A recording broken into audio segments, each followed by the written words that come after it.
ಎಲ್ಲರಿಗೂ ನಮಸ್ಕಾರ. ಸಕ್ಸಸ್ ಮಂತ್ರ ಯೂಟ್ಯೂಬ್ ಚಾನಲ್ಗೆ ಆತ್ಮೀಯವಾದಂತಹ ಸ್ವಾಗತ. ನಾನು ಪ್ರವೀಣ್. ಸ್ನೇಹಿತರೆ, ನಾನು ಈಗಾಗಲೇ MSW ಮತ್ತು BEd ಪದವಿಗಳನ್ನು ಮುಕ್ತಾಯಗೊಳಿಸಿ ಪ್ರಸ್ತುತ ನನ್ನ PhD ಅಧ್ಯಯನದಲ್ಲಿ ನನ್ನನ್ನು ನಾನು ತೊಡಗಿಸಿಕೊಂಡಿರ್ತೇನೆ. ಈಗಾಗಲೇ ಸ್ನೇಹಿತರೆ, ನಿಮ್ಗೆಲ್ರಿಗೂ ಗೊತ್ತಿರೋ ಹಾಗೆ ನಾನು ಕೆಲವೊಂದು ಪರೀಕ್ಷೆಗಳನ್ನು ನನ್ನ ಮೊದಲನೇ ಪ್ರಯತ್ನದಲ್ಲೇ ಪಾಸ್ ಆಗಿರ್ತೇನೆ. ಅವುಗಳಲ್ಲಿ ಪ್ರಮುಖವಾಗಿ ನೋಡ್ತಾ ಹೋಗೋದಾದ್ರೆ KSET, UGC ನೆಟ್ ಮತ್ತು JRF, ಹಾಗೆ TET ಹಾಗೆ CTET ಪರೀಕ್ಷೆಗಳನ್ನು ನಾನು ನನ್ನ ಮೊದಲನೇ ಪ್ರಯತ್ನದಲ್ಲೇ ಉತ್ತೀರ್ಣನಾಗಿರ್ತೇನೆ. ಹಾಗಾಗಿ ನಾನು ಸ್ವಲ್ಪ ಪ್ರಮಾಣದಲ್ಲಿ ನನ್ನಲ್ಲಿರುವಂತಹ ಕೆಲವೊಂದು ಪರೀಕ್ಷಾ ಕೌಶಲ್ಯಗಳನ್ನು ನಿಮ್ಮೊಂದಿಗೆ ಹಂಚಿಕೊಳ್ಬೇಕು ಅನ್ನುವಂತಹ ಒಂದು ಉತ್ಸುಕತೆಯಿಂದ ನಿಮ್ಮೊಂದಿಗೆ ಮತ್ತೆ ಕೆಲವೊಂದು ತರಗತಿಗಳನ್ನು ತೆಗೆದುಕೊಂಡು ಬರುವಂತಹ ಒಂದು ಪ್ರಯತ್ನವನ್ನು ಮಾಡ್ತಾ ಇದ್ದೇನೆ. ಹಾಗಾಗಿ ನಿರಂತರವಾಗಿ ನಿಮ್ಮ ಸಹಕಾರ ಅನ್ನುವಂಥದ್ದು ಇರಲಿ ಅಂತ ಹೇಳ್ತಾ, ಹೆಚ್ಚಿನ ಸಮಯವನ್ನು ತೆಗೆದುಕೊಳ್ಳದೆ ನೇರವಾಗಿ ಇಂದಿನ ತರಗತಿಗಳ ಕಡೆಯತ್ತ ಹೋಗುವಂಥ ಪ್ರಯತ್ನವನ್ನು ಮಾಡ್ತಾ ಇದ್ದೇನೆ. ಸ್ನೇಹಿತರೆ, ಇದು ನನ್ನ ಮೊದಲನೇ ಪ್ರಯತ್ನ ಅಂತ ಹೇಳಿದರೆ ಸೈಕಾಲಜಿ ವಿಷಯಕ್ಕೆ ಸಂಬಂಧಿಸಿದಂತೆ. ಇನ್ನೇನು ಜೂನ್ 30, 2024ಕ್ಕೆ TET ಎಕ್ಸಾಮ್ ನಡೀಲಿಕ್ಕಿದೆ. ಕರ್ನಾಟಕ ರಾಜ್ಯಾದ್ಯಂತ TET ಎಕ್ಸಾಮ್ ನಡೀಲಿಕ್ಕಿದೆ. ಈ ಬಾರಿ ಎಲ್ರಿಗೂ ಕೂಡ ಉತ್ತಮವಾದಂಥ ಅವಕಾಶ ಕೂಡ ಇದೆ. ಯಾಕಂದರೆ ಎಲ್ಲ ವೆಕೇಷನ್ ಇರೋದ್ರಿಂದ ಎಲ್ಲ ಟೀಚರ್ಸ್ಗಳಿಗೆ ತಮ್ಮ TET ಅಂಕಗಳನ್ನು ಹೆಚ್ಚಿಸಿಕೊಂಡು ತಮ್ಮ ಬ್ಯಾಕ್ಗ್ರೌಂಡ್ ಸ್ಕೋರನ್ನು ಹೆಚ್ಚಿಸುವುದರ ಮೂಲಕ ಮುಂದೆ ಬರುವಂತಹ GPSTR ರಿಕ್ರೂಟ್ಮೆಂಟ್ಗಳಲ್ಲಿ ತಮ್ಮನ್ನು ಸ್ವಲ್ಪ ಪ್ರಮಾಣದಲ್ಲಿ ತಮ್ಮ ಅಂಕಗಳನ್ನು ಪುಷಪ್ ಮಾಡಲಿಕ್ಕೆ ಉತ್ತಮವಾದಂಥ ಒಂದು ಅವಕಾಶ ಇದೆ. ಆ ನಿಟ್ಟಿನಲ್ಲಿ ನಾನು ಇಂದು ನನ್ನ ಆಸಕ್ತಿಕರವಾದಂಥ ವಿಷಯವಾಗಿರ್ತಕ್ಕಂಥ ಮನೋವಿಜ್ಞಾನ ವಿಷಯವನ್ನು ನಿಮ್ಮೊಂದಿಗೆ ಮನೋವಿಜ್ಞಾನ ವಿಷಯದ ಅತ್ಯಂತ ಮಹತ್ವಪೂರ್ಣವಾದಂಥ ವಿಷಯವಾದಂತಹ ಬೆಳವಣಿಗೆ ಮತ್ತು ವಿಕಾಸ ಎನ್ನುವಂತಹ ವಿಷಯವನ್ನು ನಿಮ್ಮ ಮುಂದೆ ಹಂಚಿಕೊಳ್ಳಬೇಕನ್ನುವಂಥ ಉದ್ದೇಶದಿಂದ ನಾನು ಈ ಒಂದು ತರಗತಿಯನ್ನು ಮಾಡ್ತಾ ಇದ್ದೇನೆ.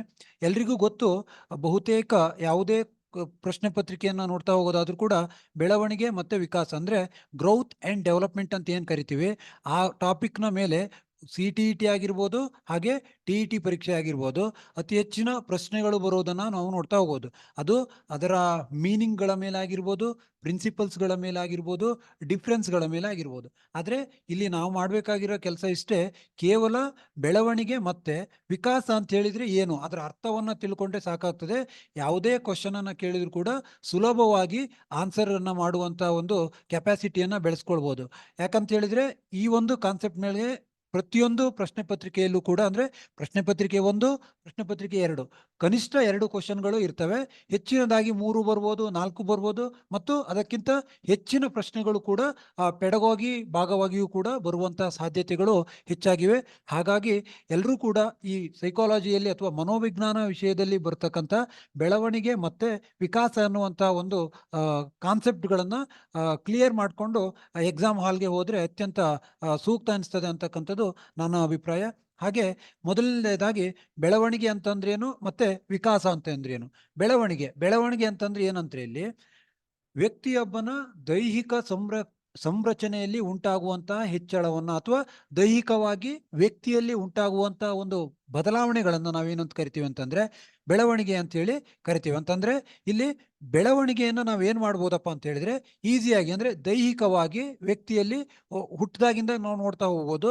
ಒಬ್ಬ ಮಗು ಜನನದಿಂದಲೂ ಸಮೇತ ಏನಾಗ್ತವೆ ಅಂತಂದ್ರೆ 1 ತಿಂಗಳಿಗೆ, 2 ತಿಂಗಳಿಗೆ, 3 ತಿಂಗಳಿಗೆ, ಹಿಂಗೆ ವರ್ಷ, 2 ವರ್ಷ ಹಿಂಗೆ ಕಳೆದಂತೆ ಏನಾಗ್ತವೆ ಅಂತಂದ್ರೆ ದೈಹಿಕವಾಗಿ ಹಲವಾರು ರೀತಿಯಾಗಿ ಬದಲಾವಣೆಗಳು ಉಂಟಾಗುವುದನ್ನು ನಾವು ನೋಡ್ಬೋದು. ಈ ಬದಲಾವಣೆಗಳನ್ನೇ ನಾವೇನಂತ ಕರಿತೀವಿ ಅಂತಂದ್ರೆ ಬೆಳವಣಿಗೆ ಅಂತೇಳಿ ಕರಿತೇವೆ. ಇಲ್ಲಿ ಗಮನಿಸಬೇಕಾದಂಥ ಒಂದು ಪ್ರಮುಖವಾದಂಥ ಒಂದು ಉದಾಹರಣೆಗಳಪ್ಪ ಯಾವುದಪ್ಪ ಅಂತ ಹೇಳಿದ್ರೆ, ಬೆಳವಣಿಗೆಗೆ ಪ್ರಮುಖವಾಗಿರ್ತಕ್ಕಂಥ ಉದಾಹರಣೆ ಯಾವುದು ಅಂತಂದ್ರೆ ಎತ್ತರ ಆಗಿರ್ಬೋದು, ಗಾತ್ರ ಆಗಿರ್ಬೋದು, ವಿವಿಧ ಮಾನವನ ವಿವಿಧ ಅಂಗಗಳಲ್ಲಾಗಿರ್ತಕ್ಕಂಥ ಅಳತೆ ಆಗಿರ್ಬೋದು, ಅಳತೆಗಳಲ್ಲಿನ ಬದಲಾವಣೆಗಳಾಗಿರ್ಬೋದು, ಮಾಂಸಖಂಡಗಳಲ್ಲಿನ ಸಶಕ್ತತೆಗಳಾಗಿರ್ಬೋದು, ಇವೆಲ್ಲವುಗಳಲ್ಲಿ ಉಂಟಾಗತಕ್ಕಂಥ ಹೆಚ್ಚಳವನ್ನು ನಾವೇನಂತ ಕರಿತೀವಿ, ಅಥವಾ ಇವೆಲ್ಲವುಗಳಲ್ಲಿ ಉಂಟಾಗುವಂತಹ ಬದಲಾವಣೆಗಳನ್ನು ನಾವೇನಂತ ಕರಿತೀವಿ ಅಂತಂದ್ರೆ ಬೆಳವಣಿಗೆ ಅಂತೇಳಿ ಕರಿತೇವೆ. ಇಲ್ಲಿ ನಾವು ಗಮನಿಸಿರ್ಬೇಕಾದಂಥ ಒಂದು ಪ್ರಮುಖವಾದಂಥ ಅಂಶ ಏನಂತಂದ್ರೆ, ಈ ಎಲ್ಲ ಬೆಳವಣಿಗೆಯನ್ನು ನಾವು ಏನ್ ಮಾಡ್ಬೋದು ಅಂತಂದ್ರೆ ಅಳತೆಯನ್ನ ಮಾಡಲಿಕ್ಕೆ ಸಾಧ್ಯ ಇದೆ. ಫಾರ್ ಎಕ್ಸಾಂಪಲ್, ಮಗು ಹುಟ್ಟಿದಾಗ ಏನ್ ಮಾಡ್ತಾರೆ, ಮಗುವಿನ ತೂಕವನ್ನ ನೋಡ್ತಾರೆ. ಅದೇನ್ ಮಾಡ್ತಾರೆ, ಹುಟ್ಟಿ 1 ತಿಂಗಳ ನಂತರ ಮತ್ತೆ ಬೆಳವಣಿಗೆ ಮಗುವಿನ ತೂಕವನ್ನ ನೋಡ್ತಾರೆ. ಅಲ್ಲಿ ಏನ್ ಗೊತ್ತಾಗ್ತದೆ ನಮ್ಗಂತಂದ್ರೆ, ಮಗುವಿನ ಬೆಳವಣಿಗೆ ಆಗ್ತಾ ಇದೆಯೋ ಇಲ್ವಾ ಅಂತಕ್ಕಂಥದ್ದು ಪ್ರಾಪರ್ ಆಗಿ ಏನಾಗ್ತದೆ ಅಂತಂದ್ರೆ ಕ್ವಾಂಟಿಟೇಟಿವ್ ವೇದಲ್ಲಿ, ಅಂದ್ರೆ ನ್ಯೂಮೆರಿಕ್, ಅಂದ್ರೆ ಪರಿಮಾಣವನ್ನು ನಾವು ನೋಡ್ಬೋದು. ಎಷ್ಟು ಕೆಜಿ ಮಗು ಜಾಸ್ತಿ ಆಗಿದೆ, ಎಷ್ಟು ಹೈಟ್ ಮಗು, ಎಷ್ಟು ಉದ್ದ ಹೈಟ್ ಆಗಿದೆ, ಇವೆಲ್ಲವನ್ನು ಏನ್ ಮಾಡ್ಬೋದು ಅಂದ್ರೆ 100% ಅಕ್ಯುರೇಟ್ ಆಗಿ ಥ್ರೂ ಏನ್ ಮಾಡ್ಬೋದು, ನ್ಯೂಮೆರಿಕಲ್ ನಂಬರ್ಗಳ ಮೂಲಕ ಏನ್ ಮಾಡ್ಬೋದು, ಅಳತೆಯನ್ನ ಮಾಡ್ಬೋದು. ಇದಕ್ಕೆ ನಾವು ಬೆಳವಣಿಗೆ ಅಂತ ಹೇಳಿ ಕರಿತೇವೆ. ಮತ್ತೆ ಇದನ್ನ 100% ಏನ್ ಮಾಡ್ಬೋದು, ನಾವು ಅಬ್ಸರ್ವ್ ಅನ್ನ ಮಾಡ್ಲಿಕ್ಕೆ ಸಾಧ್ಯ. ಇವುಗಳೆಲ್ಲವುಗಳಿಗೆ ನಾವೇನಂತ ಕರಿತೀವಿ, ಬೆಳವಣಿಗೆ ಅಂತ ಹೇಳಿ ಕರೀಲಿಕ್ಕೆ ಸಾಧ್ಯ. ಫಾರ್ ಎಕ್ಸಾಂಪಲ್, ಎತ್ತರ ಆಗಿರ್ಬೋದು, ಗಾತ್ರ ಆಗಿರ್ಬೋದು, ಅಥವಾ ಹ್ಯೂಮನ್ ಬಾಡಿಯಲ್ಲಿ ಆಗ್ತಕ್ಕಂತಹ ಚೇಂಜಸ್ಗಳು ಯಾವುದನ್ನ ನಾವು ಅಬ್ಸರ್ವ್ ಮಾಡ್ಬೋದು, ಅಥವಾ ವೀಕ್ಷಣೆ ನೇರವಾಗಿ ಕಣ್ಣಿನಿಂದ ನೋಡ್ಬೋದು, ಅಥವಾ ಬದಲಾವಣೆಗಳನ್ನ ನಾವು ನೋಡ್ಲಿಕ್ಕೆ ಸಾಧ್ಯ, ಅಥವಾ ಅಳತೆ ಮಾಡ್ಲಿಕ್ಕೆ ಸಾಧ್ಯ. ಇವೆಲ್ಲವನ್ನ ನಾವೇನಂತ ಕರಿತೀವಿ ಅಂತಂದ್ರೆ ಬೆಳವಣಿಗೆ ಅಂತ ಹೇಳಿ ಕಳಿತೇವೆ. ಹಾಗಾದ್ರೆ ವಿಕಾಸ ಅಂತಂದ್ರೆ ಏನು? ಸಾಮಾನ್ಯವಾಗಿ ನಾವು ಬೆಳವಣಿಗೆ ಮತ್ತೆ ವಿಕಾಸವನ್ನ ಡೇ ಟು ಡೇ ಲ್ಯಾಂಗ್ವೇಜ್ ಒಳಗೆ ಏನ್ ಮಾಡ್ತೀವಿ ಅಂತಂದ್ರೆ ಒಂದೇ ಅರ್ಥದಲ್ಲಿ ಬಳಸ್ತೇವೆ. ಆದ್ರೆ ಇವೆರಡರ ನಡುವೆ ಪ್ರಾಪರ್ ಆಗಿ ಕರೆಕ್ಟ್ ಆಗಿ ನಾವು ಅಬ್ಸರ್ವ್ ಮಾಡ್ತಾ ಹೋದ್ವಿ ಅಂತಂದ್ರೆ ಅಲ್ಲಿ ಕೆಲವೊಂದು ಬದಲಾವಣೆಗಳನ್ನ ನೋಡ್ಲಿಕ್ಕೆ ಸಿಗ್ತವೆ. ಹಾಗಾದ್ರೆ ವಿಕಾಸ ಅಂತಂದ್ರೆ ಏನು? ಪ್ರತಿಯೊಬ್ಬನ ಸಾಮರ್ಥ್ಯಗಳಲ್ಲಿ ಉಂಟಾಗುವ ಬದಲಾವಣೆಯನ್ನ ವಿಕಾಸ ಅಂತ ಹೇಳಿ ಅಥವಾ ಅಭಿವೃದ್ಧಿ ಅಂತ ಹೇಳಿ ಕರಿತೀವಿ ಅಂತಕ್ಕಂಥದ್ದು. ಸಾಮರ್ಥ್ಯಗಳಲ್ಲಿ ಅಂತಂದ್ರೆ ಏನು?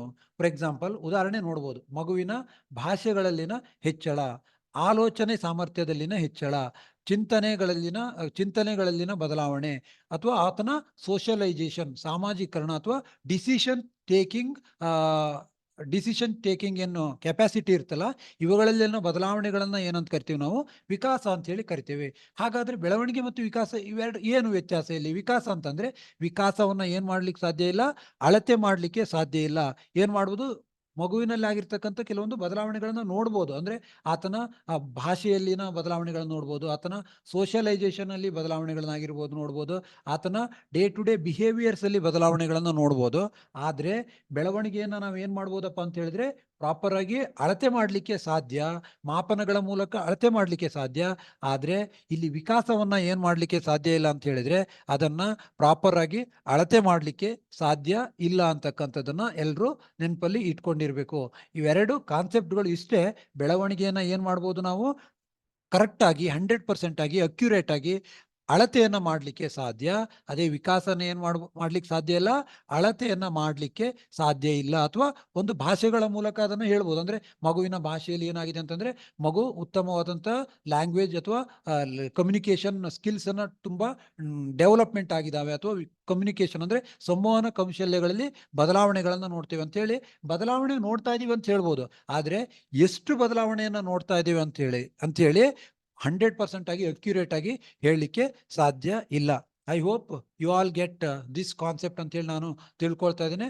ಹಾಗೆ ನೆಕ್ಸ್ಟ್ ಮುಂದೆ ಏನಪ್ಪಾ ಅಂತಂದ್ರೆ, ಈಗ ನೆಕ್ಸ್ಟಿನ ಕಾನ್ಸೆಪ್ಟ್ ಏನಂತಂದ್ರೆ, ಬೆಳವಣಿಗೆ ಮತ್ತೆ ವಿಕಾಸಗಳು ಪ್ರಾಪರ್ ಆಗಿ ತಮ್ಮದೇ ಆದಂತ ಡಿಫರೆನ್ಸ್ಗಳನ್ನ ಅಥವಾ ವ್ಯತ್ಯಾಸಗಳನ್ನ ಹೊಂದಿರೋದನ್ನ ನಾವು ನೋಡ್ಬೋದು. ಹಾಗಾದ್ರೆ ಇವು ಯಾವ್ದಪ್ಪ ಅಂತಂದ್ರೆ ಟಿ ಪರೀಕ್ಷೆ ಒಳಗಡೆ ಕೇಳ್ತಾ ಹೋಗ್ತಾನೆ. 100% ಆಗಿ ಇಲ್ಲಿರುವಂತಹ ಕಾನ್ಸೆಪ್ಟ್ಗಳನ್ನ ಇಲ್ಲಿ ನಾನು ಏನ್ ಮೆನ್ಷನ್ ಮಾಡಿದ್ದೀನಿ ಆ ಎಲ್ಲ ಪಾಯಿಂಟ್ಗಳನ್ನು ಕೂಡ ಏನ್ ಮಾಡ್ತಾನಂತಂದ್ರೆ ಕ್ವಶನ್ ಆಗಿ ಪರಿವರ್ತನೆ ಮಾಡುವಂತ ಸಾಧ್ಯತೆ ಹೆಚ್ಚು. 100% ಆಗಿ ಕ್ವಶನ್ ಆಗಿ ಕೇಳ್ತಾನೆ. ಯಾವ ರೀತಿ ಕ್ವಶನ್ ಬರ್ಬೋದು ಅಂತಂದ್ರೆ, ಇತ್ತೀಚಿನ ದಿನಗಳಲ್ಲಿ, ಇತ್ತೀಚಿನ 2 ವರ್ಷ 1 ವರ್ಷ ಪೇಪರ್ ಟಿ ಆಗಿರ್ಬೋದು, CTET ಪೇಪರ್ಗಳನ್ನ ನೋಡಿದಾಗ ಇಲ್ಲಿ ಏನ್ ಮಾಡ್ತಾನಂತಂದ್ರೆ ಸ್ಟೇಟ್ಮೆಂಟ್ ಬೇಸ್ಡ್ ಅಂದ್ರೆ ಅಸರ್ಷನ್ ರೀಸನ್ ಬೇಸ್ಡ್ ಕ್ವಶನ್ಸ್ ಗಳನ್ನ ಕೇಳ್ತಾ ಇರೋದನ್ನ ನೋಡಿರ್ಬೋದು ನಾವು. ಹಂಗಾಗಿ ಏನ್ ಮಾಡಿವಿ ಅಂತಂದ್ರೆ ಏನ್ ಮಾಡ್ಬೇಕಾಗ್ತದೆ ಅಂತಂದ್ರೆ, ವಿಕಾಸ ಅಂದ್ರೆ ಏನು, ಬೆಳವಣಿಗೆ ಅಂದ್ರೆ ಏನು, ಡೆವಲಪ್ಮೆಂಟ್ ಅಂದ್ರೆ ಏನು, ಗ್ರೋತ್ ಅಂದ್ರೆ ಏನು ಅಂತಕ್ಕಂಥದ್ದನ್ನ ಕಾನ್ಸೆಪ್ಟ್ಗಳನ್ನ 100% ಆಗಿ ಕ್ಲಾರಿಫೈ ಮಾಡ್ಕೊಳ್ತಾ ಹೋಗ್ಬೇಕಾಗ್ತದೆ. ಇಲ್ಲಾಂದ್ರೆ ಅಸರ್ಷನ್ ರೀಸನಿಂಗ್ ಸಂಬಂಧಪಟ್ಟಂತ ಪ್ರಶ್ನೆಗಳಿಗೆ ಉತ್ತರಿಸೋದು ತುಂಬಾ ಕಷ್ಟ ಆಗ್ತದೆ. ಹಂಗಾದ್ರೆ ಇವೆರಡರ ನಡುವೆ ಇರ್ತಕ್ಕಂಥ ವ್ಯತ್ಯಾಸಗಳು ಏನು ಹಾಗಾದ್ರೆ ನೋಡ್ತಾ ಹೋಗೋದಾದ್ರೆ, ಮೊದಲನೇದಾಗಿ ವಿಕಾಸದ ಮೊದಲನೇ ಅಂಶಗಳನ್ನು ನೋಡ್ತಾ ಹೋಗೋದಾದ್ರೆ, ಮನೋಜೈವಿಕ ಪರಿಕಲ್ಪನೆ. ವಿಕಾಸವು ಜೀವಿಯ ಜೈವಿಕ ಬೆಳವಣಿಗೆಯೊಂದಿಗೆ ಅದು ಪೋಷಿಸಲ್ಪಡುತ್ತಿರುವ ಪರಿಸರದಿಂದಲೂ ತನ್ನ ಸಾಮರ್ಥ್ಯವನ್ನು ವೃದ್ಧಿಸಿಕೊಳ್ಳುತ್ತದೆ. ಏನಂತೆ ಅದು? ಜೈವಿಕ ಬೆಳವಣಿಗೆಯೊಂದಿಗೆ ಜೈವಿಕವಾಗಿ ಜೀವಿಯು ಅಥವಾ ವ್ಯಕ್ತಿಯು ಬೆಳವಣಿಗೆ ಹೊಂದುವುದರೊಂದಿಗೆ ಅದೇನಾಗ್ತದೆ ಅಂದ್ರೆ ಅದು ಪೋಷಿಸಲ್ಪಡುತ್ತಿರುವ ಪರಿಸರದೊಂದಿಗೂ ತನ್ನ ಸಾಮರ್ಥ್ಯವನ್ನ ವೃದ್ಧಿಸಿಕೊಳ್ತದೆ ಅಂತಂದ್ರೆ ಅದು ಅಂದ್ರೆ ಒಬ್ಬ ವ್ಯಕ್ತಿ ಯಾವ ಪರಿಸರದಲ್ಲಿ ಅಥವಾ ಯಾವ ಕುಟುಂಬದಲ್ಲಿ ಜೀವನವನ್ನ ನಡೆಸ್ತಾ ಇದ್ದಾನೋ ಅಥವಾ ತನ್ನ ಡೇ ಟು ಡೇ ಲೈಫ್ನ ಸ್ಪೆಂಡ್ ಮಾಡ್ತಾ ಇದ್ದಾನೋ ಅಲ್ಲಿಂದಲೂ ಕೂಡ ಆತ ತನ್ನ ಸಾಮರ್ಥ್ಯವನ್ನ ವೃದ್ಧಿಸಿಕೊಳ್ತಾನೆ ಅಂತಕ್ಕಂಥದ್ದನ್ನ ವಿಕಾಸ ಹೇಳ್ತದೆ. ಅಂದ್ರೆ ಏನು ಉದಾಹರಣೆ ಅಂತಂದ್ರೆ ಮಗುವಿನ ಭಾಷೆ, ಆಲೋಚನಾ ಸಾಮರ್ಥ್ಯ, ಭಾವನಾತ್ಮಕವಾದಂತಹ ಕೆಲವೊಂದು ಸ್ಪಷ್ಟವಾದಂತಹ ಲಕ್ಷಣಗಳು ಕಂಡು ಬರ್ತವೆ. ಇವೆಲ್ಲವೂ ಕೂಡ ಮಗು ಜೀವಿಸುವಂತಹ ಪರಿಸರ ಅಂತಂದ್ರೆ ಯಾವ್ದಂತಂದ್ರೆ ಕುಟುಂಬ ಆಗಿರ್ಬೋದು, ಆತನ ನೆರೆಹೊರೆಯಾಗಿರ್ಬೋದು, ಅಥವಾ ಆತ ಡೇ ಟು ಡೇ ಕಮ್ಯುನಿಕೇಟ್ ಮಾಡುವಂತ ಇತರೆ ವ್ಯಕ್ತಿಗಳಾಗಿರ್ಬೋದು. ಇವೆಲ್ಲವುಗಳಲ್ಲಿ ಏನ್ ಮಾಡ್ತಾ ಹೋಗ್ತಾನಂತಂದ್ರೆ ತನ್ನ ಸಾಮರ್ಥ್ಯಗಳಲ್ಲಿ ವೃದ್ಧಿಸಿಕೊಳ್ಳೋದನ್ನು ನೋಡ್ತಾ ಹೋಗುದು. ಫಾರ್ ಎಕ್ಸಾಂಪಲ್ ಏನ್ ಹೇಳಿದೆ, ಭಾಷೆಯಲ್ಲಾಗಿರ್ಬೋದು, ಆತನ ಥಿಂಕಿಂಗ್ ಕೆಪಾಸಿಟಿಗಳಲ್ಲಾಗಿರ್ಬೋದು, ಆತನ ಇಂಟೆಲೆಕ್ಚುಯಲ್ ಕೆಪಾಸಿಟಿಗಳಲ್ಲಿ ಬದಲಾವಣೆಗಳಾಗುವುದಂದ್ರೆ ಭಾವನಾತ್ಮಕವಾಗಿ ಬದಲಾವಣೆಗಳನ್ನ ಹೊಂದುವುದು ಅಥವಾ ಸಂವೇಗಾತ್ಮಕವಾಗಿ ಕೆಲವೊಂದು ಬದಲಾವಣೆಗಳನ್ನ ಹೊಂದುವುದು. ಇವೆಲ್ಲವೂ ಕೂಡ ನಾವು ಏನಂತ ಕರಿತೀವಿ, ವಿಕಾಸ ಅಂತ ಹೇಳಿ ಕರಿತೀವಿ. ಈ ಆಂಗ್ಲ ಭಾಷೆಯಲ್ಲಿ ಇದಕ್ಕೆ ಏನಂತ ಕರಿತೀರ ಅಂತಂದ್ರೆ ಡೆವಲಪ್ಮೆಂಟ್. ಇಲ್ಲಿ ಹೆಚ್ಚಾಗಿ ನೀವು ಯಾವ ವರ್ಡ್ ಅನ್ನು ನೆನ್ಪಿಟ್ಕೊಳ್ಬೇಕಂತಂದ್ರೆ ಡೆವಲಪ್ಮೆಂಟ್ ಅನ್ನೋ ವರ್ಡ್ ಅನ್ನ ನೆನ್ಪಿಟ್ಕೊಂಡಿರ್ಬೇಕು. ಮತ್ತೊಂದು ಏನಂದ್ರೆ ಸೈಕಾಲಜಿ ವಿಷಯಗಳನ್ನ ಅತಿ ಹೆಚ್ಚಿನ ಪ್ರಮಾಣದಲ್ಲಿ ಇಂಗ್ಲಿಷ್ ಟರ್ಮ್ಗಳನ್ನ ನೆನಪಲ್ಲಿ ಇಟ್ಕೊಂಡ್ರೆ ಅತಿ ಹೆಚ್ಚಿನ ಟೈಮಲ್ಲಿ ನೆನಪಿರ್ತವೆ. ಮತ್ತೆ ಪರೀಕ್ಷೆಗಳಲ್ಲಿ ಏನೇ ಕೇಳಿದ್ರು ಕೂಡ ಕನ್ನಡ ವರ್ಡ್ ಅಲ್ಲೇ ಚೇಂಜಸ್ ಗಳನ್ನ ಮಾಡ್ತಾ ಹೋಗ್ತಾನೆ ಹೊರತಾಗಿ ಇಂಗ್ಲಿಷ್ ವರ್ಡ್ ಅನ್ನ ಸೇಮ್ ವರ್ಡ್ಸ್ ಗಳನ್ನ ಎಲ್ಲಾ ಪ್ರಶ್ನೆ ಪತ್ರಿಕೆಗಳಲ್ಲಿ ಯೂಸ್ ಮಾಡೋದನ್ನ ನಾವು ನೋಡ್ತಾ ಹೋಗ್ಬೋದು. ಹಾಗಾಗಿ ಅತಿ ಹೆಚ್ಚಿನ ಪ್ರಮಾಣದಲ್ಲಿ ಸೈಕಾಲಜಿ ಸಬ್ಜೆಕ್ಟ್ ಅನ್ನ ಇಂಗ್ಲಿಷ್ ಅಲ್ಲೇ ಓದ್ತಾ ಹೋಗೋದಾದ್ರೆ ಅದು ಉತ್ತಮ ಅನಿಸ್ತದೆ. ಆದ್ರೆ ಪರೀಕ್ಷೆಗಳಲ್ಲಿ ಕನ್ಫ್ಯೂಸ್ ಆಗಲ್ಲ ಅಂತಕ್ಕಂಥದ್ದು ನನ್ನ ಅಭಿಪ್ರಾಯ. ಹಾಗೆ ಬೆಳವಣಿಗೆ ಅಂತ ಹೇಳಿದ್ರೆ ಏನಂದ್ರೆ ಜೈವಿಕ ಪರಿಕಲ್ಪನೆ, ಜೀವಕೋಶಗಳ ಬೆಳವಣಿಗೆಯಿಂದ ಬೆಳವಣಿಗೆ ಉಂಟಾಗ್ತದೆ. ಇಲ್ಲಿ ಬೆಳವಣಿಗೆ ಯಾವ ರೀತಿ ಆಗ್ತದೆ ಅಂತಂದ್ರೆ ನಾಗ್ಲೇ ಹೇಳಿದೆ, ಮಾನವನ ದೇಹದಲ್ಲಿ ಇರ್ತಕ್ಕಂಥ ಜೀವಕೋಶಗಳ ಜೀವಕೋಶಗಳು ಯಾವ ರೀತಿ ಬೆಳವಣಿಗೆ ಉಂಟಾಗ್ತವೋ ಆ ರೀತಿಯಾಗಿ ವ್ಯಕ್ತಿಯ ದೈಹಿಕವಾಗಿ ವ್ಯಕ್ತಿಯಲ್ಲಿ ಬೆಳವಣಿಗೆಗಳು ಉಂಟಾಗೋದನ್ನ ನಾವು ನೋಡ್ತಾ ಹೋಗ್ಬೋದು. ಫಾರ್ ಎಕ್ಸಾಂಪಲ್ ಯಾವ್ದಪ್ಪ ಅಂತ ಹೇಳಿದ್ರೆ, ದೇಹದಲ್ಲಿ ಆಗ್ತಕ್ಕಂಥ ಎತ್ತರ ಆಗಿರ್ಬೋದು, ಅಥವಾ ಆತನ ಬಾಡಿಯಲ್ಲಿ ಆಗ್ತಕ್ಕಂತಹ ಫಿಸಿಕಲ್ ಚೇಂಜಸ್ಗಳಾಗಿರ್ಬೋದು, ಆತನ ಅಂಗಾಂಗಗಳಲ್ಲಿ ಆಗ್ತಕ್ಕಂಥ ಬದಲಾವಣೆಗಳಿಗೆ ನಾವೇನಂತ ಕರಿತೇವೆ ಅಂತಂದ್ರೆ ಬೆಳವಣಿಗೆ ಅಂತ ಹೇಳಿ ಕರಿತೇವೆ. ಹಾಗೆ ನೆಕ್ಸ್ಟ್ ವ್ಯತ್ಯಾಸ ಯಾವ್ದಪ್ಪ ಅಂತಂದ್ರೆ ಇದು ಗುಣಾತ್ಮಕವಾದುದು. ಅಂದರೆ ವಿಕಾಸದ ಲಕ್ಷಣವನ್ನು ಒಂದು ನಿರ್ದಿಷ್ಟ ಗುಣಮಟ್ಟದಲ್ಲಿ ಸೂಚಿಸಬಹುದು. ನಾಗ್ಲೇ ಹೇಳಿದೆ, ಇದು ಕ್ವಾಂಟಿಟೇಟಿವ್ ಅಲ್ಲ, ಇದು ಒಂದು ಕ್ವಾಲಿಟೇಟಿವ್ ಆಗಿರ್ತಕ್ಕಂತಹ ಕಾನ್ಸೆಪ್ಟ್. ಅಂದ್ರೆ ಇಲ್ಲಿ ಏನ್ ಮಾಡ್ಬೋದು ಅಂತಂದ್ರೆ ಯಾವುದೇ ರೀತಿಯಾಗಿ ಅಳತೆಗಳನ್ನ ಮಾಡಲಿಕ್ಕೆ ಸಾಧ್ಯ ಇಲ್ಲ. ನಿರ್ದಿಷ್ಟ ಗುಣಮಟ್ಟಗಳಲ್ಲಿ ಇದನ್ನ ಸೂಚಿಸಬಹುದು. ಅಂದ್ರೆ ವ್ಯಕ್ತಿಯ ಗುಣಗಳಲ್ಲಿ ಅಥವಾ ಡೇ ಟು ಡೇ ಬಿಹೇವಿಯರ್ಸ್ಗಳಲ್ಲಾಗಿರ್ಬೋದು, ಆತನ ಮಾತಿನ ಕೌಶಲ್ಯಗಳಲ್ಲಾಗಿರ್ಬೋದು, ಅಥವಾ ಆತನ ಸಾಮಾಜೀಕರಣದಿಂದಾಗಿ ಅವನನ್ನ ಏನೋ ಆತನ ಗುಣಗಳಲ್ಲಿ ಆಗಿದ್ದಾವೆ ಅಂತ ಹೇಳ್ಬೋದು ಹೊರತು ಆತನಲ್ಲಿ ಆಗಿರ್ತಕ್ಕಂತಹ ಬೆಳವಣಿಗೆ ಅಥವಾ ಬದಲಾವಣೆಗಳನ್ನ ನ್ಯೂಮೆರಿಕ್ ಅಥವಾ ಕ್ವಾಂಟಿಟೇಟಿವ್ ಆಗಿ ಏನ್ ಮಾಡ್ಲಿಕ್ಕೆ ಸಾಧ್ಯ ಇಲ್ಲ, ಅಳತೆಯನ್ನ ಮಾಡ್ಲಿಕ್ಕೆ ಸಾಧ್ಯ ಇಲ್ಲ. ಹಾಗಾಗಿ ಇದು ಒಂದು this is development is a quantitative in nature ಅಂತ ಹೇಳಿ ಕ್ವಾಲಿಟೇಟಿವ್ ಇನ್ ನೇಚರ್ ಅಂತ ಹೇಳಿ ಕೂಡ ಹೇಳ್ಬೋದು. ಹಾಗೆ ನಂತರದಲ್ಲಿ ಬೆಳವಣಿಗೆ ಇದೇನಂತಂದ್ರೆ ಇದು ನಾ ಹೇಳ್ದಂಗೆ ಇದು ಕ್ವಾಂಟಿಟೇಟಿವ್, ಇದು ಪರಿಮಾಣಾತ್ಮಕ ಬದಲಾವಣೆ ಅಂತ ಹೇಳಿದ್ರೆ ಬೆಳವಣಿಗೆಯನ್ನ ನಿರ್ದಿಷ್ಟ ಪ್ರಮಾಣಗಳಲ್ಲಿ ಸೂಚಿಸಬಹುದು. ನಿರ್ದಿಷ್ಟ ಪ್ರಮಾಣ ಅಂದ್ರೆ ಅದು ಪ್ರಾಪರ್ ತೂಕ ಆಗಿರ್ಬೋದು ಅಥವಾ ಪ್ರಾಪರ್ ಆಗಿ ಅದನ್ನ ವೇಟ್ ಆಗಿರ್ಬೋದು. ಇವೆಲ್ಲವನ್ನ ಏನ್ ಮಾಡ್ಬೋದು ಅಂತಂದ್ರೆ ಕ್ವಾಂಟಿಟೇಟಿವ್ ನಂಬರ್ಗಳ ಮೂಲಕ ಸೂಚಿಸ್ಲಿಕ್ಕೆ ಸಾಧ್ಯ ಇದೆ ಅಂತಕ್ಕಂಥದ್ದು. ಹಾಗಾಗಿ ನೆನ್ಪಿಟ್ಕೊಂಡಿರ್ಬೇಕು, ಡೆವಲಪ್ಮೆಂಟ್ ಅಂತಕ್ಕಂಥದ್ದು ಏನು ಕ್ವಾಲಿಟೇಟಿವ್ ಇನ್ ನೇಚರ್, ಅಂದ್ರೆ ಅದು ಗುಣಾತ್ಮಕವಾದುದು. ಹಾಗೆ ಬೆಳವಣಿಗೆ ಏನು ಗ್ರೋತ್ ಏನು ಹೇಳ್ತೀವಿ ಅದು ಕ್ವಾಂಟಿಟೇಟಿವ್ ಇನ್ ನೇಚರ್ ಅಂತ ಹೇಳಿದ್ರೆ ತಪ್ಪಾಗ್ಲಿಕ್ಕಿಲ್ಲ, ಅದು ಕ್ವಾಂಟಿಟೇಟಿವ್ ಇನ್ ನೇಚರ್ ಕೂಡ ಹೌದು. ಹಾಗೆ ಮೂರನೇ ವ್ಯತ್ಯಾಸ ಏನಪ್ಪಾ ಅಂತಂದ್ರೆ ವಿಕಾಸವನ್ನ ಮೌಲ್ಯಮಾಪನ ಮಾಡಬಹುದು. ವಿಕಾಸವನ್ನ ಏನ್ ಮಾಡ್ಬೋದು ಅಂತಂದ್ರೆ ಹೋಲಾಗಿ ನಾವು ಮಾನವನ ಅಥವಾ ವ್ಯಕ್ತಿಯಲ್ಲಾಗಿರ್ತಕ್ಕಂಥ ವಿಕಾಸವನ್ನ ಮೌಲ್ಯಮಾಪನವನ್ನು ಮಾಡ್ಬೋದು. ಯಾವ ರೀತಿ ವಿಕಾಸ ಆಗಿದೆ, ವಿಕಾಸ ಆಗಿದೆಯೋ ಇಲ್ಲ, ಅಥವಾ ಏನಂತೇಳಿ ಈಸಿಯಾಗಿ ಮೌಲ್ಯಮಾಪನವನ್ನ ಮಾಡ್ಬೋದು. ಆದ್ರೆ ಈ ಕಡೆ ಬೆಳವಣಿಗೆಗೆ ಬಂದು ನೋಡ್ತಾ ಹೋಗೋದಾದ್ರೆ ಬೆಳವಣಿಗೆಯನ್ನ ಏನ್ ಮಾಡ್ಬೋದು ಅಂತಂದ್ರೆ ಮಾಪನವನ್ನ ಮಾಡ್ಬೋದು. ನಿರ್ದಿಷ್ಟವಾದಂತಹ ಗಣಿತೀಯ ಮಾಪಕಗಳ ಮೂಲಕ ಬೆಳವಣಿಗೆಯನ್ನ ಏನ್ ಮಾಡ್ಲಿಕ್ಕೆ ಸಾಧ್ಯ ಅಂತಂದ್ರೆ ಅದನ್ನ ಮಾಪನ ಮಾಡ್ಲಿಕ್ಕೆ ಸಾಧ್ಯ ಇದೆ ಅಂತಕ್ಕಂಥದ್ದು. ಫಾರ್ ಎಕ್ಸಾಂಪಲ್, ತೂಕ ಎಷ್ಟಿದೆ ಅಂತಕ್ಕಂಥ, ಎಷ್ಟು kg ಇದೆ ಅಂತಕ್ಕಂಥದ್ದನ್ನ ಹೇಳ್ಬೋದು. ಹಾಗೆ ಎತ್ತರ ಎಷ್ಟಿದೆ ಅಂತ ಹೇಳ್ಬೋದು, ಅಥವಾ ದಪ್ಪ ಎಷ್ಟಿದಾನೆ ಅಂತ ಹೇಳ್ಬೋದು. ಹೀಗೆ ಏನ್ ಮಾಡ್ಬೋದು, ಕಾಲ ಕಳೆದಂತೆ ಅದನ್ನ ಮಾಪನ ಮಾಡ್ಲಿಕ್ಕೆ ಕೂಡ ಸಾಧ್ಯ ಇದೆ ಅಂತಕ್ಕಂಥದ್ದು. ಹಾಗೆ ವಿಕಾಸವು ಏನಂದ್ರೆ, ವಿಕಾಸವನ್ನು ಮತ್ತೆ ನೋಡ್ತಾ ಹೋಗೋದಾದ್ರೆ, ವಿಕಾಸ ಕಾರ್ಯಾತ್ಮಕವಾದುದು. ಅಂದ್ರೆ ಈ ವ್ಯಕ್ತಿಯ ಕಾರ್ಯಾತ್ಮಕವಾದಂತಹ ಬದಲಾವಣೆಗಳನ್ನು ಯಾವುದು ಸೂಚಿಸ್ತದೆ ಅಂತಂದ್ರೆ ಅದು ವಿಕಾಸ ಸೂಚಿಸುವುದನ್ನು ನಾವು ನೋಡ್ತಾ ಹೋಗ್ಬೋದು. ಹಾಗೆ ನಂತರದಲ್ಲಿ ಇದು ಬೆಳವಣಿಗೆ ಏನಂದ್ರೆ, ಬೆಳವಣಿಗೆ ರಚನಾತ್ಮಕವಾದುದು. ವ್ಯಕ್ತಿಯ ದೈಹಿಕವಾಗಿ ಆತನ ರಚನೆಗಳಲ್ಲಿ ಆಗಿರ್ತಕ್ಕಂಥ ಒಂದು ಬದಲಾವಣೆಗಳನ್ನ ನಾವು ಏನ್ ಮಾಡ್ತೀವಿ ಅಂತಂದ್ರೆ ಅದನ್ನ ಬೆಳವಣಿಗೆ ಅಂತ ಹೇಳಿ ಕರಿತೀವಿ. ಹಾಗೆ ಬೆಳವಣಿಗೆಯನ್ನು ಅದು ರಚನಾತ್ಮಕವಾದುದು. ಹಾಗೆ ನೆಕ್ಸ್ಟ್ ಪಾಯಿಂಟ್ ನೋಡ್ತಾ ಹೋಗೋದಾದ್ರೆ, ವಿಕಾಸವು ನಿರಂತರವಾದುದು. ವ್ಯಕ್ತಿಯ ವರ್ತನೆಯಲ್ಲಿ ಅಥವಾ ಗುಣಮಟ್ಟಗಳಲ್ಲಿನ ಬದಲಾವಣೆಗಳು ಏನಾಗ್ತವೆ ಅಂತಂದ್ರೆ ಜೀವನ ಪೂರ್ತಿ ಕಂಡು ಬರ್ತವೆ. ಇದು ವಿಕಾಸ ಅಂತಕ್ಕಂಥದ್ದು from the birth to till the death ವರೆಗೆ ಇರ್ತದೆ. ಏನು ಗರ್ಭಾವಸ್ಥೆಯಿಂದ ಅಥವಾ ಗರ್ಭಾವಸ್ಥೆಯಿಂದ ಓಮ್ ಟು ಟೋಮ್ ಅಂತ ಏನ್ ಕರಿತೀವಿ ನಾವು, ಹುಟ್ಟಿನಿಂದ ಸಾವಿನವರೆಗೂ ವಿಕಾಸವು ನಿರಂತರವಾಗಿರ್ತಕ್ಕಂಥದ್ದು. ಅಂದ್ರೆ ವ್ಯಕ್ತಿಯಲ್ಲಾಗಿರ್ತಕ್ಕಂಥ ಅನುಭವಗಳಾಗಿರ್ಬೋದು, ಆತನ ವರ್ತನೆಗಳಲ್ಲಾಗ್ತಕ್ಕಂಥ ಬದಲಾವಣೆಗಳು ಏನಾಗ್ತವೆ ಅಂತಂದ್ರೆ ಅವು ಜನನದಿಂದ ಆತನ ಸಾವಿನವರೆಗೂ ಕೂಡ ಮುಂದುವರಿತಕ್ಕಂಥದ್ದು. ಅದೇ ಕಂಟಿನ್ಯೂಸ್ ಆಗಿ ರೆಗ್ಯುಲರ್ ಆಗಿ ಇರ್ತಕ್ಕಂಥದ್ದನ್ನ ನಾವು ನೋಡ್ಬೋದು. ಆದ್ರೆ ಬೆಳವಣಿಗೆ, ಇದನ್ನ concept, this is what the most important concept in perspective of TET exam. ಬೆಳವಣಿಗೆ ಖಚಿತ ಕಾಲಮಿತಿ, ಅಂದ್ರೆ ಒಂದು ನಿರ್ದಿಷ್ಟ ವಯಸ್ಸಿನವರೆಗೆ ಮಾತ್ರ ಇರ್ತದೆ ಅಂತ ಹೇಳಿದ್ರೆ ಬೆಳವಣಿಗೆ ಅಂತಕ್ಕಂಥದ್ದು. ಫಾರ್ ಎಕ್ಸಾಂಪಲ್, ಮಗು ಹುಟ್ಟಿನಿಂದ ಸ್ಟಾರ್ಟ್ ಆಗಿ ಕೆಲವು ಅಂದ್ರೆ ಒಂದು 20 ವರ್ಷನೋ 22 ವರ್ಷನೋ ನಾವೇನು ಅಡೋಲೆಸೆಂಟ್ಸ್ ಅಂತ ಏನು ಕರಿತೇವೆ, ಆ ಒಂದು ವಯಸ್ಸಿನಲ್ಲಿ ಮಗುವಿನ ಬೆಳವಣಿಗೆ ಅಂತಕ್ಕಂಥದ್ದು ಅತ್ಯಂತ ಉನ್ನತ ಅಂದ್ರೆ ಪೀಕ್ ಲೆವೆಲ್ಗೆ ಹೋಗಿರ್ತದೆ. ಅದು ಒಂದು ಪೀಕ್ ಲೆವೆಲ್ ಮುಟ್ಟಿದ ತಕ್ಷಣ ಏನಾಗ್ತದೆ ಅಂದ್ರೆ ಬೆಳವಣಿಗೆ ಅಂತಕ್ಕಂಥದ್ದು ಅದು ನಿಂತು ಹೋಗ್ತದೆ. ಆದ್ರೆ ಡೆವಲಪ್ಮೆಂಟ್ ಏನು ಅಂತಕ್ಕಂಥದ್ದು ಮಗುವಿನ ಜನನದಿಂದ ಸಾವಿನವರೆಗೂ ಮುಂದುವರಿತದೆ ಅಂತಕ್ಕಂಥದ್ದನ್ನ ಎಲ್ಲರೂ ಕೂಡ ನೆನಪಲ್ಲಿ ಇಟ್ಕೊಂಡಿರ್ಬೇಕು. ಹಾಗಾಗಿ ಇದನ್ನ ಮೋಸ್ಟ್ ಇಂಪಾರ್ಟೆಂಟ್, ಇದನ್ನು ಕೂಡ ಹೇಳಿಕೆ ರೂಪದಲ್ಲಿ ಎಲ್ಲ ಸ್ಪರ್ಧಾ ಮಿತ್ರರಿಗೆ ಒಂದು ಕನ್ಫ್ಯೂಸ್ ಮಾಡೋ ರೀತಿ ಕ್ವಶನ್ಗಳನ್ನ ಕೇಳಿರೋದನ್ನು ನೋಡಿರ್ಬೋದು. ಈ ಪಾಯಿಂಟ್ ಏನಿದೆ ಇದು ಮೋಸ್ಟ್ ಇಂಪಾರ್ಟೆಂಟ್ ಪಾಯಿಂಟ್ ಕೂಡ ಹೌದು. ಎಕ್ಸಾಮ್ ದೃಷ್ಟಿಯಿಂದ ಇದು ಮೋಸ್ಟ್ ಇಂಪಾರ್ಟೆಂಟ್ ಪಾಯಿಂಟ್ ಕೂಡ ಆಗಿರೋದು ಹೌದು. ಹಾಗೆ ನಂತರ ನೋಡ್ತಾ ಹೋಗೋದಾದ್ರೆ, ವಿಕಾಸವು ನಿರ್ದಿಷ್ಟ ವಿನ್ಯಾಸವನ್ನು ಹೊಂದಿದೆ. ವಿಕಾಸದ ವೇಗವು ವಯಸ್ಸಿನೊಂದಿಗೆ ಕ್ರಮಬದ್ಧವಾಗಿ ಏರಿಕೆ ಆಗ್ತಾ ಹೋಗ್ತದೆ. ವಿಕಾಸ ಅಂದ್ರೆ ನಾ ಏನ್ ಹೇಳಿದೆ, ಆತನ ಸೋಷಿಯಲೈಸೇಷನ್, ಸಾಮಾಜೀಕರಣ ಅಂತಕ್ಕಂಥದ್ದನ್ನ ಹೇಳಿದೆ. ಫಾರ್ ಎಕ್ಸಾಂಪಲ್, ಭಾಷೆ ಮಗು ಯಾವ ರೀತಿ ಕಲಿತಾ ಇರ್ತದೆ, ಸ್ಟಾರ್ಟಿಂಗ್ ಅಲ್ಲಿ ಅಷ್ಟೊಂದು ಸ್ಪಷ್ಟವಾಗಿ ಇರೋದಿಲ್ಲ, ಅಥವಾ ಅಷ್ಟೊಂದು ಮೆಚ್ಯೂರ್ಡ್ ಆಗಿ ಲ್ಯಾಂಗ್ವೇಜ್ ಅನ್ನ ಅದು ಬಳಸಲ್ಲ. ಅದು ಕೆಲವೊಂದು ಭಾಷೆಗಳನ್ನ, ಯಾವ ಭಾಷೆಯನ್ನ ಎಲ್ಲಿ ಬಳಸ್ಬೇಕಂತಕ್ಕಂಥದ್ದು ಮಗುವಿಗೆ ಗೊತ್ತಿರಲ್ಲ. ಆದ್ರೆ ಮಗು ಬೆಳವಣಿಗೆ ಹೊಂತ ಹೋದಂಗೆ ನಾವೇನ್ ಹೇಳ್ತೀವಿ, ಚೈಲ್ಡ್ಹುಡ್ ಇಂದ ಹಿಡಿದು ಸ್ಟಾರ್ಟ್ ಆಗಿ ಅದು ಬಾಲ್ಯಾವಸ್ಥೆಯಿಂದ ಚೈಲ್ಡ್ಹುಡ್ ಬರುತ್ತೆ, ಚೈಲ್ಡ್ಹುಡ್ ಇಂದ ಅಡೋಲೆಸೆನ್ಸಿ ಬರುತ್ತೆ, ಅಡೋಲೆಸೆನ್ಸ್ ಇಂದ ಅಡಲ್ಟ್ಹುಡ್ ಇಂದ ಕೊನೆಗೆ ಏಜ್ ವಯಸ್ಸಿಗೆ ಅಂದ್ರೆ ಲೇಟರ್ ಅಡಲ್ಟ್ಹುಡ್ ಇಲ್ಲಿಗೆ ಬಂದಂಗೆ ಏನಾಗ್ತದೆ ಅಂದ್ರೆ ಮಗುವಿನಲ್ಲಿ ಏನಾಗ್ತದೆ ಅಥವಾ ವ್ಯಕ್ತಿಯಲ್ಲಿ ಬದಲಾವಣೆಗಳು ರೆಗ್ಯುಲರ್ ಆಗಿ ನೋಡ್ತಾ ಹೋಗ್ಬೋದಾಗಿದೆ.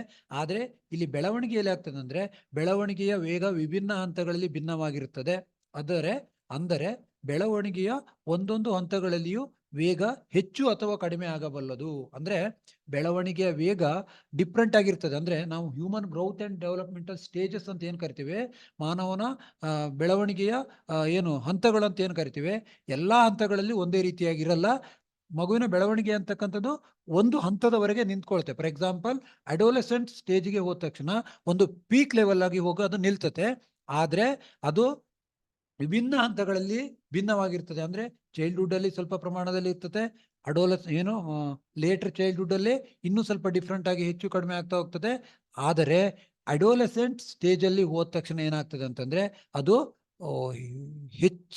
ಹೆಚ್ಚಿನ ಪ್ರಮಾಣದಲ್ಲಿ ಮಗುವಿನ ಅಥವಾ ಗಂಡು ಮಗು ಆಗಿರ್ಬೋದು ಹೆಣ್ಮಗು ಆಗಿರ್ಬೋದು ಆತನ ಅವರ ದೈಹಿಕ ಬೆಳವಣಿಗೆಯಲ್ಲಿ ಹೆಚ್ಚಿನ ಪ್ರಮಾಣವಾದಂತಹ ವ್ಯತ್ಯಾಸಗಳನ್ನು ನಾವು ನೋಡ್ಲಿಕ್ಕೆ ಸಾಧ್ಯ ಅಂತಕ್ಕಂಥದ್ದು. ಇದು ಕೂಡ ಮೋಸ್ಟ್ ಇಂಪಾರ್ಟೆಂಟ್ ಕಾನ್ಸೆಪ್ಟ್. ಇಲ್ಲೂ ಕೇಳ್ತೇನೆ, ಹೆಣ್ಣು ಮಕ್ಕಳು ಗಂಡು ಮಕ್ಕಳಿಗಿಂತ ಈ ಒಂದು ಹಂತದಲ್ಲಿ ಹೆಚ್ಚಿನ ಎತ್ತರವನ್ನ ಹೊಂದಿರ್ತಾರೆ ಅಥವಾ ಹೆಚ್ಚಿನ ಬೆಳವಣಿಗೆಯನ್ನು ಹೊಂದ್ತಾರೆ ಅಂತ ಹೇಳಿ ಕೇಳ್ಬೋದು. ಆಗ ನೋಡ್ಬೇಕು, ಉತ್ತರ ಬಾಲ್ಯಾವಸ್ಥೆಯಲ್ಲಿ ಏನಾಗ್ತದೆ ಅಂದ್ರೆ ಗಂಡು ಮಕ್ಕಳಿಗಿಂತ ಹೆಣ್ಣು ಮಕ್ಕಳು ಅತಿ ಹೆಚ್ಚಿನ ಅಥವಾ ಅತಿ ವೇಗವಾಗಿ ಬೆಳವಣಿಗೆಯನ್ನು ಹೊಂದೋದನ್ನು ನಾವು ನೋಡ್ಬೋದು. ಈ ಪಾಯಿಂಟ್ ಕೂಡ ಮೋಸ್ಟ್ ಇಂಪಾರ್ಟೆಂಟ್, ಇದನ್ನು ಕೂಡ ನೆನಪಲ್ಲಿ ಇಟ್ಕೊಂಡಿರ್ಬೇಕಾಗ್ತದೆ.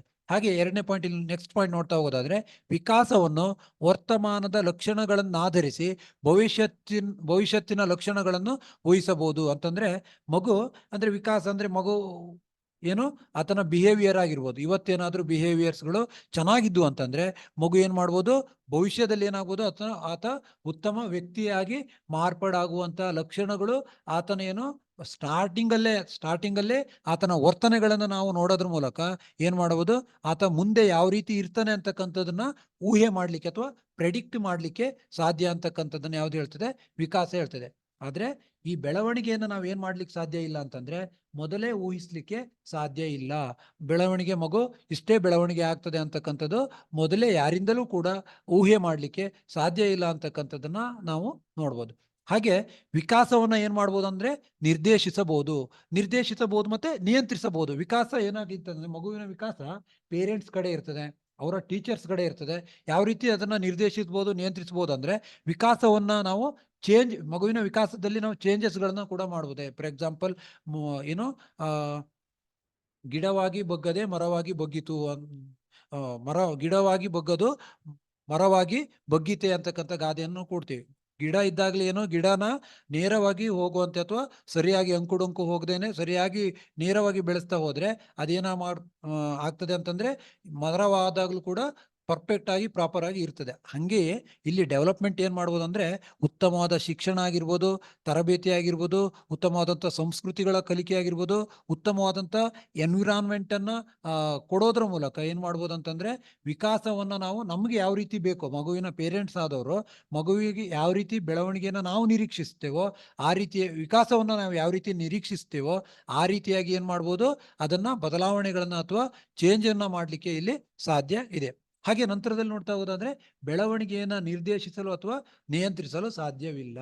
ಏನ್ ಮಾಡ್ಲಿಕ್ಕೆ ಸಾಧ್ಯ ಇಲ್ಲ, ಬೆಳವಣಿಗೆ ಅಂತಕ್ಕಂಥದ್ದು ಅದು ನ್ಯಾಚುರಲ್ ಆಗಿ ಆಗ್ತಾ ಇರ್ತಕ್ಕಂಥದ್ದು. ಯಾವ ಈ ವಯಸ್ಸಿನಲ್ಲಿ ಮಗು ಎಷ್ಟು ಬೆಳವಣಿಗೆ, ಎಷ್ಟು ಹೈಟ್ ಆಗ್ಬೇಕು, ಎಷ್ಟು ದಪ್ಪ ಆಗ್ಬೇಕು, ಅದೇನಾಗ್ತದೆ ಅಂತಂದ್ರೆ ಆಟೋಮೆಟಿಕಲಿ ಅದು ಆಗ್ತಕ್ಕಂಥದ್ದು. ಅಲ್ಲಿ ನಾವು ಯಾವುದೇ ರೀತಿಯಾದಂಥ ಬದಲಾವಣೆಗಳನ್ನ ತರಲಿಕ್ಕೆ ಸಾಧ್ಯ ಇಲ್ಲ. ಮಗುವಿನ ಭಾಷೆಯಲ್ಲಿ ಕೆಲವೊಂದು ಬದಲಾವಣೆ ತರ್ಬೋದು, ಬಿಹೇವಿಯರ್ಸ್ ಅಲ್ಲಿ ಬದಲಾವಣೆಗಳನ್ನ ತರ್ಬೋದು.